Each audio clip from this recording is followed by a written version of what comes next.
उस गांव का रिवाज था। परंतु आज तक उस जंगल से कोई राजा वापस नहीं आया था और न ही किसी ने यह जानने की कोशिश की थी कि वो सब राजा कहाँ चले गए। अब पुराने राजा के 5 साल पूरे हो चुके थे। लोगों को नए राजा की तलाश थी।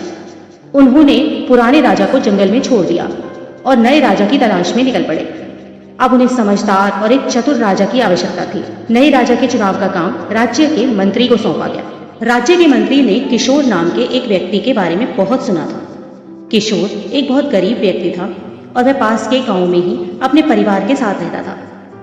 एक दिन मंत्री किशोर के पास गए और उसे सारी बात बताई। मंत्री ने कहा, क्या तुम इस राज्य के राजा बनना पसंद करोगे? क्या तुम्हें ये प्रस्ताव मंजूर है? किशोर थोड़ी देर के लिए चुप हो गया और कुछ सोचने के बाद बोला, मुझे 1 दिन का समय दीजिए आप, मैं फिर आपको बताता हूँ। इस पर मंत्री बोला, ठीक है, मैं कल फिर आऊँगा, आप मुझे अपना उत्तर बता दीजिएगा। मंत्री के जाने के बाद किशोर ने सारी बात अपनी पत्नी को बताई। तो पत्नी खुश होते हुए बोली कि एक तरफ तो वो तुम्हें राजा बनने का अवसर दे रहे हैं, फिर भी आपने 1 दिन का समय मांगा, इसमें इतना क्या सोचना है? हमारी सारी गरीबी दूर हो जाएगी, आप तुरंत हाँ बोल दीजिए। किशोर ने कहा, लेकिन क्या तुम जानती हो कि इस राज्य का नियम है कि पूरे 5 साल होने के बाद वह राजा को बदल देते हैं और पास के जंगल में छोड़ देते हैं, जहां से आज तक कोई भी राजा वापस नहीं आ पाया है और किसी को यह तक पता नहीं है कि वे राजा कहाँ गए, उनका क्या हुआ, किसी जंगली जानवर ने उन्हें मार दिया या कोई भूत बला उन्हें उठा कर ले गई। तो उसकी पत्नी बोली, हम इस समस्या का कोई ना कोई समाधान ढूंढ लेंगे, आप बस मंत्री जी को हाँ कर दीजिए। 1 दिन पूरा होने के बाद किशोर मंत्री के पास गया और बोला, मुझे आपका प्रस्ताव मंजूर है, परंतु मेरी एक शर्त है कि मैं उस जगह को देखना चाहता हूँ जहाँ सभी राजाओं को आप छोड़कर आते हो।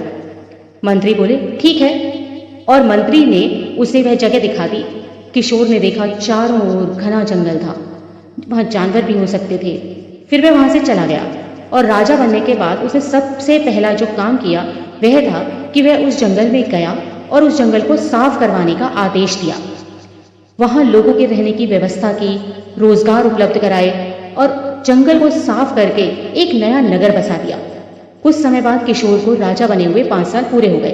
प्रथा के अनुसार उसे भी उसी जगह पर जहाँ पहले जंगल था और अब एक भरा पूरा नगर बस चुका था, छोड़ दिया गया। अब वहाँ उसे किसी प्रकार का कोई खतरा नहीं था। वहाँ किशोर आराम से अपने परिवार के साथ रहने लगा। इस तरह से किशोर और उसकी पत्नी की सूझबूझ से उनकी जान बची और उन्होंने एक अच्छी और